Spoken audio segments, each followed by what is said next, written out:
everyone, welcome back to another episode from Gaming for Beginners. Today in this video we are going to be learning how to download T3 Arena on your mobile device.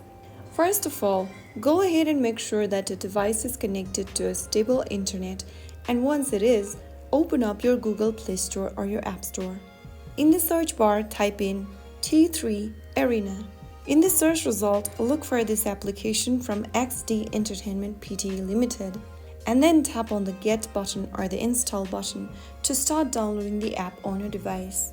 You may need to authenticate with Face ID or Touch ID or your Apple ID password if you're using iOS. Once done, wait for the app to download and install on your device, which will take several minutes. Once the download is completed, you are then ready to jump into exciting battles and enjoy fast-paced multiplayer action anywhere right from your mobile device.